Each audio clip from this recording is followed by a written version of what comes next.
The impact of the COVID-19 lockdown has forced many Kenyans to find alternative jobs to earn a living amid the coronavirus pandemic. Businesses were largely affected as government imposed restrictions to control the spread of the virus. In March, analyst estimates shows that about 81% of the global workforce was affected due to the closure of many businesses. Here is more details of that in this report. For weeks, local dailies have carried stories of economic hardship brought by partial lockdowns and movement restrictions in East Africa's largest economy. It's forced many to look for alternatives in order to survive.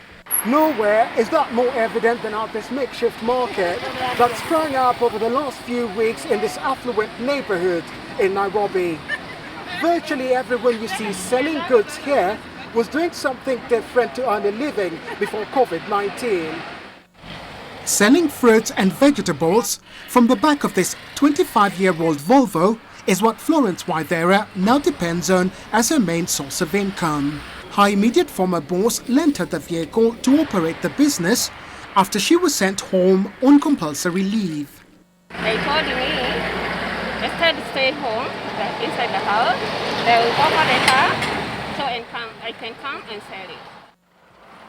Next to her is Martin Dunge, a public transport operator. Social distancing guidelines have cut his revenue by half.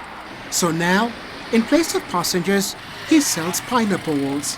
The passengers which are supposed to be inside or to be carrying have been already reduced because of the space, of the spacing.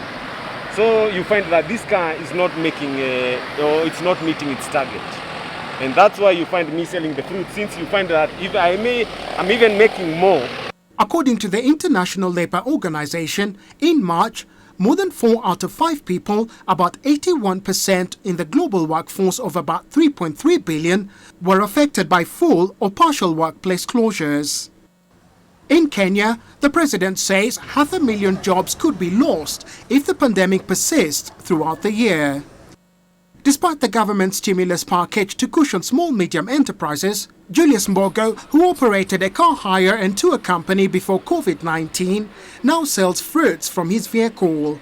He has little faith of an economic recovery this year. I think it will improve anytime soon because now this pandemic is for us to know how to live with it. Meanwhile, with no rent to pay for space or license fees, the number of vehicles with booth sales increases by the day. On this day, I counted at least 64 vehicles on this road alone.